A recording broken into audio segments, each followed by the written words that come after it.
Bonjour, aujourd'hui nous allons voir les listes à puces et comment vous pouvez les rendre beaucoup plus ludiques.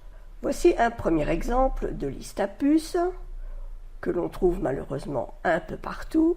Alors même si l'image de fond est un peu plus sympa que d'habitude, ce n'est pas très ludique d'avoir des puces comme ça qui se succèdent l'une l'autre. Il faut savoir que lorsque vous mettez des listes comme ça, les personnes qui regardent votre présentation ne vous écoutent pas. Ils essayent de déchiffrer ce qu'il y a d'écrit sur le slide. Donc c'est vraiment pas la bonne solution. Voici ce que vous pourriez faire plutôt. Une liste à puces avec des animations. On commence par le titre, puis on fait apparaître les différentes puces une par une. C'est déjà beaucoup mieux que pour le slide précédent qui ne faisait que montrer la totalité des puces et qui n'était vraiment pas très attrayante. Là, les personnes peuvent lire les informations l'une derrière l'autre, juste avec la puce que vous venez de dévoiler, sans avoir à se poser la question de ce que vous allez dire immédiatement sur cet élément. Et puis, nous avons une troisième façon de faire, par exemple, celle-ci.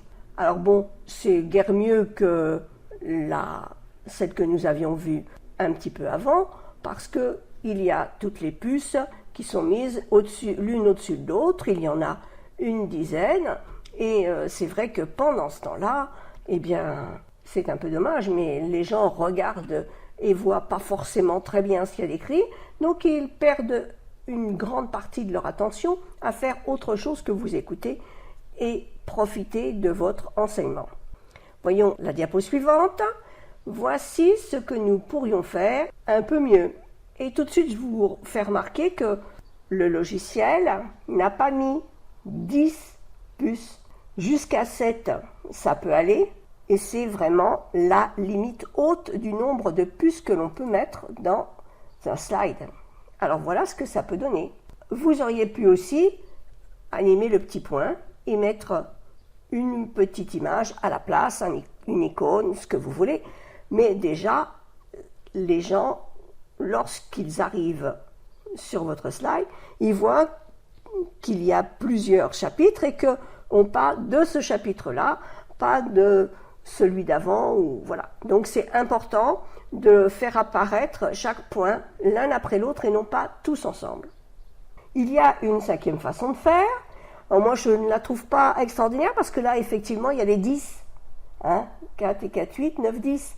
Et 10, comme je vous l'ai dit, c'est beaucoup trop. Mais on va regarder quand même. J'ai animé que les 3 premiers groupes pour vous montrer. J'ai mis une petite image pour les 2 premiers dans le petit rond. Mais il n'empêche que 10, même si c'est une présentation qui va arriver avec chaque élément l'un après l'autre, il y en a trop. Voilà. Donc faites attention, pas trop de puces dans un seul slide. Et il y a une autre façon de faire, voilà, que je trouve aussi très sympa, plus sympa que les autres, c'est celle-ci. On a un petit point qui bouge et le texte qui arrive après, qui arrive pratiquement en même temps et qui montre, voilà, nous arrivons à tel point. Ça, c'est très sympa. C'est pas très difficile à faire. Une fois que vous avez le slide, vous comprendrez. Une 7e possibilité que j'aime beaucoup, et nous allons voir que c'est pas si compliqué que ça. Je fais arriver un bandeau avec un petit moustique ou une mouche. Un petit papillon. J'ai pris un petit papillon. Et donc le petit papillon amène Steve à l'endroit où je veux. J'ai mis un petit peu de temps pour le faire pour que ce soit bien synchro parce que c'est ça le plus difficile à faire, que ce soit synchro. Donc là vous aurez un modèle, vous avez pratiquement plus rien à faire si vous voulez avoir parce que ce modèle de template à puce est à télécharger gratuitement.